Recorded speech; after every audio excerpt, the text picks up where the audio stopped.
Celebrating 47 years on the air, award-winning Farmweek is a production of Mississippi State University Extension.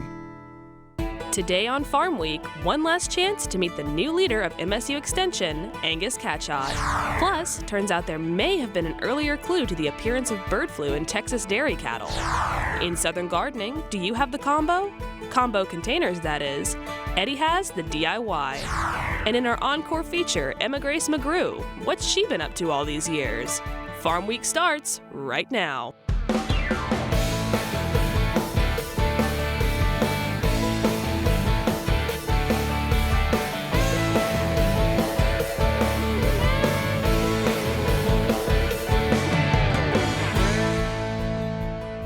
Hello everyone, I'm Zach Ashmore. And I'm Mike Russell. Great to have you with us again here on Farm Week. We have spent the last 2 weeks introducing you to the new director of MSU Extension, Dr. Angus CATCHOT.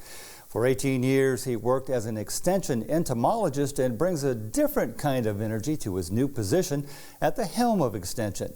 He says relationship building was at the core of his previous success. And this week, in our final installment, he explains how that skill will influence his new job as director. And my whole job was really building relationships with the clientele, whether that be individual farmers, whether it be some of our bigger commodity groups or some of our support organizations such as Farm Bureau or Delta Council or anybody. And this business is based on relationships. We're there for people. We're a people organization, and one of the things that we do is we deliver information. And it's really hard to do that without relationships. So that's one of the things I'm very high on promoting relationships, and I think we got the right people in place to do that. Well, I've been told before that I can motivate people, and I don't necessarily disagree with that, but motivation comes in a bunch of different ways.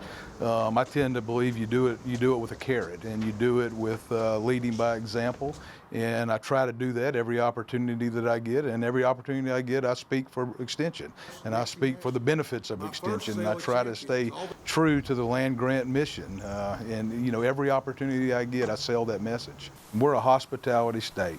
We love to get around and we love to eat. We love to bring people together. Anybody that comes from Mississippi that I've met over the years, whether it be a faculty member that maybe came from another state that was offered a job at Mississippi and they moved here, I think most people do not realize just how hospitable our people in the state of Mississippi are. We're an extremely welcoming bunch. Whether you're inside, outside, it doesn't matter. We welcome everybody to this state, and I think we've made great strides in the relationships that we've created, the welcoming nature of this state, and I'll be honest, I can't think of a better place to live than the state of Mississippi. You know, judging by the energetic way that he has traveled the state since he took over Extension, and by the way that he is so authentic both in groups and one-on-one, I think his relationship building skills are really going to come in handy. I agree, and I've seen those skills firsthand briefly when I worked with the field of him when he was still an entomologist, and I'm looking forward to seeing what he can do with that. Bird flu is still on everyone's radar, and CNN is reporting that wastewater monitoring in Texas may have picked up an early signal of the H5N1 outbreak. Scientists first noticed the signal in early March. That's about 3 weeks before the U.S. Department of Agriculture announced H5N1 has infected dairy cattle in Texas for the first time. Since first detecting the virus in Texas wastewater, researchers have found it all over the state. It was in the wastewater of 9 cities and in 19 of the 23 sites they monitor. The source of the signal is still a mystery. The Texas Epidemic Public Health Institute is using advanced techniques and computers to help sift through the vast soup of genetic material in their wastewater samples. With this approach, they're able to find viruses they expect to see as well as ones they don't know to look for. Bird flu has killed millions of animals and about half the nearly 900 people it has infected worldwide over the past 2 decades. Only one person, a farm worker, has tested positive for H5N1 in connection with the cattle outbreak. The CDC says the current risk to public health is low, but it's keeping a close eye on the situation. Last week, we told you about MSU Extension's first ever beef cattle calving school, hosted by a couple of enterprising instructors from MSU's Department of Animal and Dairy Sciences. This week, we follow up with both instructors who tell us that these days, in a post-COVID era with the supply chain disruptions, many more people are interested in local sources of food and considering stepping up to the challenge of raising their own. More people are interested now than ever before. We had a sense of being disconnected from where our food came from because we're generations off the farm. But now I think that's taken a turn. I think more people are having this interest, they're wanting to be involved, and as that's happening, we've been here doing the research. It's been going on, but now we have people asking even more questions and engaging, and we're ready for the call. We're ready to be here and answer the questions that they have. And so I think one is kind of growing on each other, and it's just kind of feeding itself as a system. It just keeps getting bigger. We've got a variety of producers, and I'm starting to see more and more producers that are, maybe retiring from another job and choosing to come back to the farm. So we really want to make sure we're helping all facets of beef producers in Mississippi, getting them the knowledge they need if they've been raising cattle for 30, 40, 50 years and want to kind of see some new ideas, some new techniques, to those producers that are just getting started in the cattle business. And they're kind of starting from ground zero. I just bought some bred heifers and I'm fixing to have some baby calves. Oh my God, I'm in over my head. What can I do?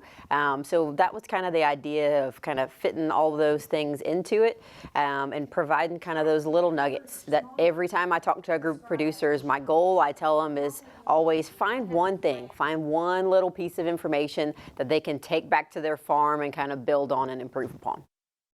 They have come a long, long way in animal and dairy sciences, and it was really kind of fun watching these folks react to the science-based information that those two instructors were presenting.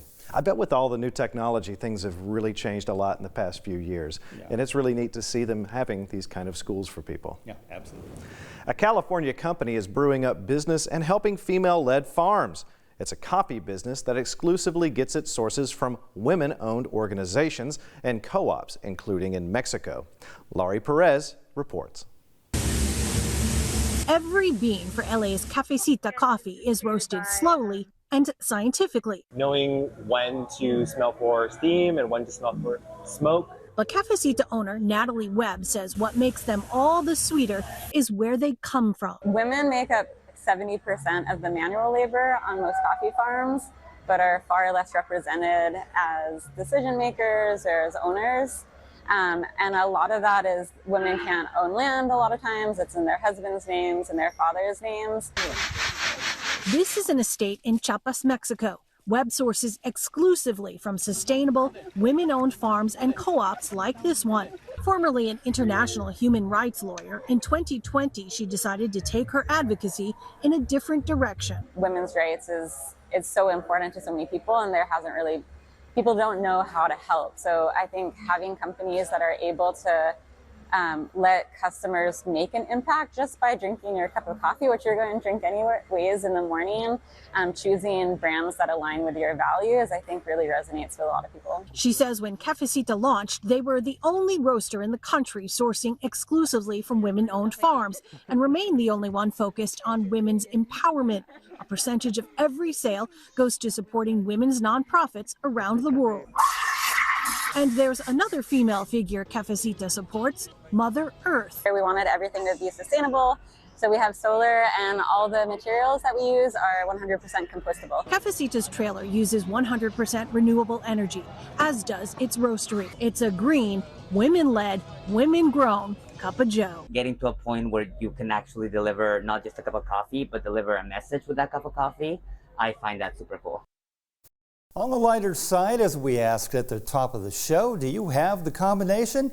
If not, no worries. In this week's Southern Gardening segment, that's what we have Eddie Smith for. He has the DIY for perfect combination container gardening. Here's Eddie.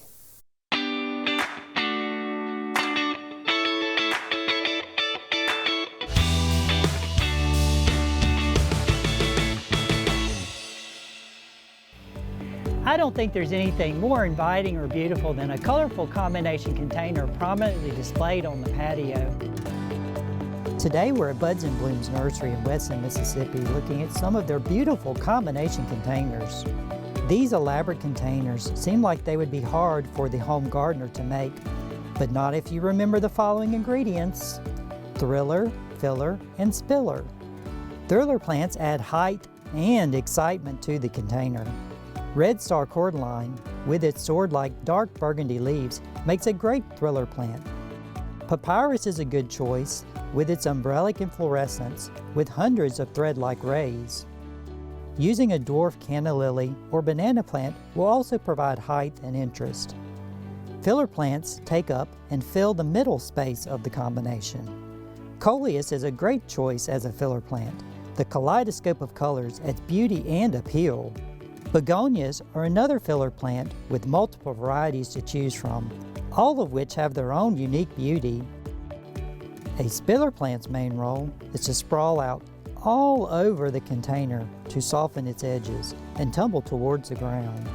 A good spiller plant, like sweet potato vine, cascades over the sides of the container. Verbena also makes a great spiller plant. It comes in a wide variety of colors on strong trailing stems and will flower all summer long. And how can I neglect to mention petunias and calibrachoas as spillers? Combination containers are easy to create and will provide color and interest to your patio all summer long. I'm Eddie Smith, and I will see you next time on Southern Gardening.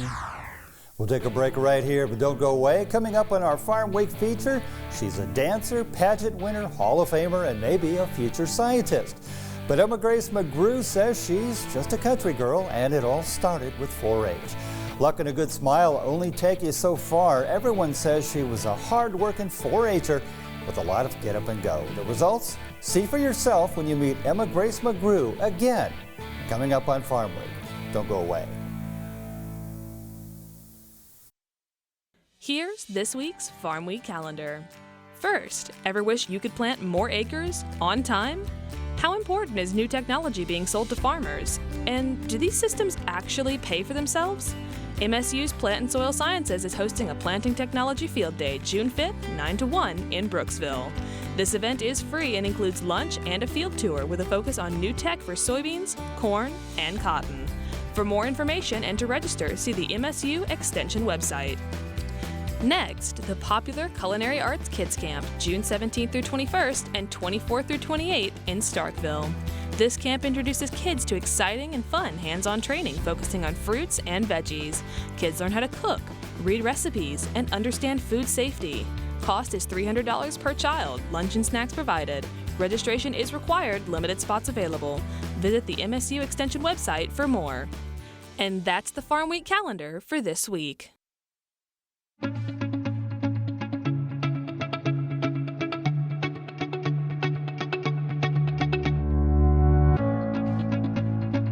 I believe in people and their hopes, their aspirations and their faith. I believe in my own work and in the opportunity I have to make my life useful to humanity. I believe that education is a lifelong process, and the greatest university is the home. That my success as a teacher is proportional to those qualities of mind and spirit that give me welcome entrance to the homes of the families that I serve.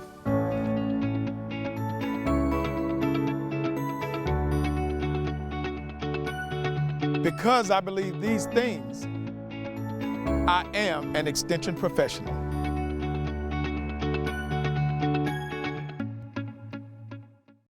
Every day, real people are solving problems, learning skills, and achieving goals through extension education. We care about their success and yours. Taking care of what matters. MSU Extension. Time for the market report. Prices rising. That's right. Last week they rose, and we're going to be looking into that along with some farm tech. But first, the numbers. What were last week's biggest gains and losses? And then a closer look into the bullish cattle markets. And finally, MSU Extension economist Brian Mills talks to us about using new tech to help farm budgets.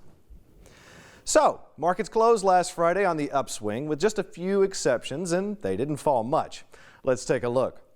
Last week's biggest gain, wheat, up 46 cents. That's an over 7% increase from the previous week. Last week's biggest loss, however, soybean oil, down over 1/4 cent, a 3/4% decrease from the previous week. So, live cattle prices the highest since March this year. Lower herd a big reason, as we've talked about, and several recent USDA reports give more context, starting with this month's cattle on feed. At the beginning of the month, cattle and calves on feed total about 11.5 million head, 1% down from last year. Placements in feedlots totaled 1.66 million head, down 6%. Marketings totaled over 1.75 million head, 10% up from last year. In the livestock slaughter report, beef production 11% up from last year, slaughter up 7%, and live weight up 41 pounds. With that context, what can we expect with cattle prices this year? MSU Extension livestock economist Josh Maple says, looks like bullish prices in the future. You know, we've started out this year at price levels we haven't seen in a decade. You know, a lot of that run up happened at the end of 2023 and continued in the first couple of months of 2024, which were those pricing opportunities that producers took advantage of. We've leveled off a little bit the last month or a couple of weeks or so, depending on how you look at it. You know, one thing to keep an eye on, beef packer margins are pretty tight and even negative in a lot of cases. So that is putting a little bit of pressure on where fed cattle prices can go. The box beef cutout it's at high levels, but it's probably not as high as a lot of people expected it to be. And so that's putting some strain on that particular sector and putting a bit of a lid on where fed cattle prices can go. And of course that filters back down into feeder cattle prices as well. So we've seen things level off a little bit, but overall still extremely optimistic on cattle prices. We haven't yet fully began expanding the cow herd yet.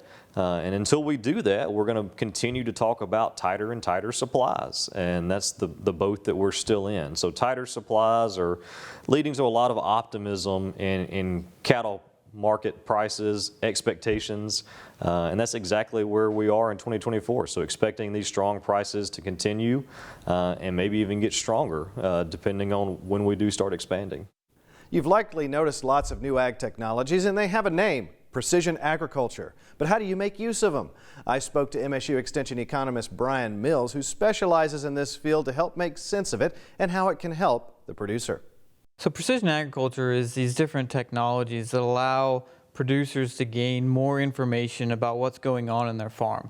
So this can be, grid soil sampling, which allows them to do a variable rate application from their fertilizer instead of, say, a uniform rate. So it's collecting more data, more information about their field, about their farm, that allows them to then become more efficient with their input use. So other things, soil moisture sensors, variable rate planning, these kind of things that allow them to gain more information, but then be more efficient in their production. That's really neat and nice to see people incorporating these new technologies. I'm sure they, though, come with challenges. What are those challenges? So kind of the big challenges is that, one, there's a lot of technology in these, so it takes some learning to understand, what is the technology, how do I use it in the best way? And the other part is that they're collecting a large amount of data. So it's understanding, if you do a yield map, there's a lot of data involved in there. And then you have to match that with, say, your soil maps and determine, where things went wrong, how can I improve it?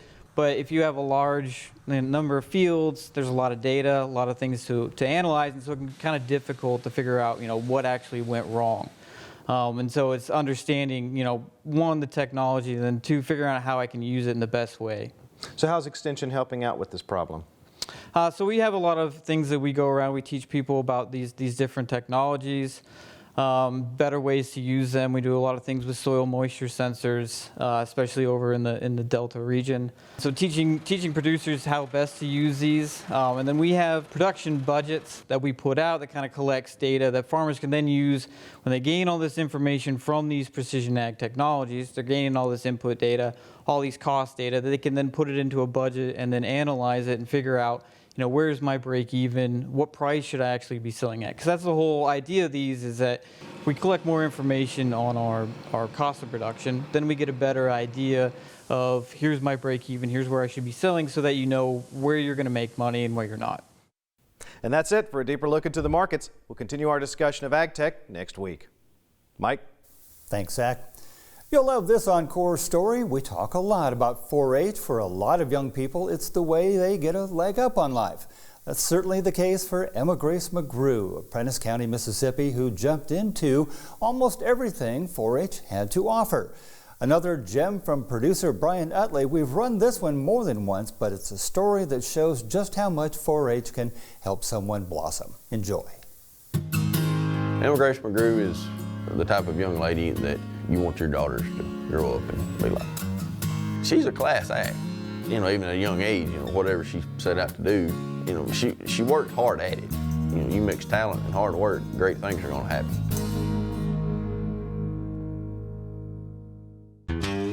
I am a self-proclaimed country girl. My mama was raised on a hog and cattle farm, and so it kind of began with her. Growing up in 4-H, I showed lambs and I showed chickens and I shot .22 rifle, and it really just took off from there. Skip, our 4-H agent, would call and say, "Hey, does Emma Grace want to learn how to shoot a .22 rifle?" And I said, "Well, I'm sure she will, but I'll ask her." And so pretty much, Skip was an encourager. Anything, does Emma Grace want to do the chicken chain? Does she want to do this and that? And so pretty much just anything that was thrown out there to her, she wanted to try it. Emma Grace, like I say, she participated in several different project areas. And I remember the first time when she first started showing lambs, she goes to Dixie National and she wins showmanship, first time she's ever participated. She goes, "Oh, look, Miss Skip, I won showmanship." Act like it, and people show their whole career and never win showmanship. And I said, "Emma Grace, it don't happen this way every time." After I got those first 2 show lambs, it was like I just wanted to get involved in every part of 4-H. I took baking and cooking classes, which I think I was better at showing livestock than at that. So I got into the chicken chain after that. I showed chickens after that. And so once I got into that initial dipping my toes in the water, I just really couldn't get enough of it. The more that you participate, the more that you do in the 4-H program, the more you're going to get out of it. In all the activities that we have to offer, you're just going to be a more well-rounded person. 4-H is so unique from any other youth program in that, well, first of all, you can do anything in 4-H. I was able to learn public speaking, and more importantly, I learned sportsmanship, and I learned how to celebrate other people. There are some days you win first in showmanship, and there are some days that you win this state public speaking competition, and then some days you don't. And 4-H, more so than anything, taught me that that's okay. It's okay to be a winner, and it's great to be a winner, but it's also okay to not be that winner and to be able to celebrate that winner. I mean, they help me so much now as a junior in college. It definitely has helped me through all the highs and lows of my life.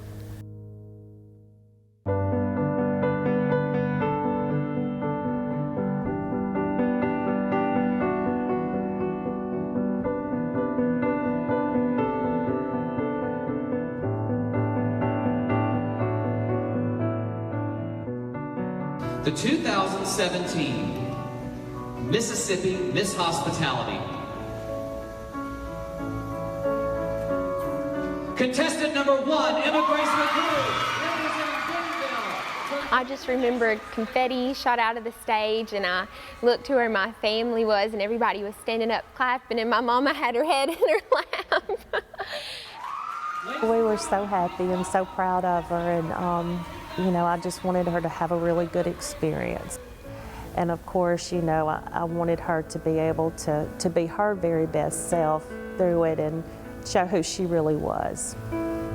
A huge part of the Miss Hospitality competition is public speaking. You give a speech about Mississippi that you write yourself and you memorize, and it's because of that confidence and experience I had from going to Club Congress at 4-H, I was able to win a scholarship through that. There was a scholarship awarded for the best Mississippi speech and the best delivery in that, and I was able to win that, and that's what really led to me winning as Miss Hospitality.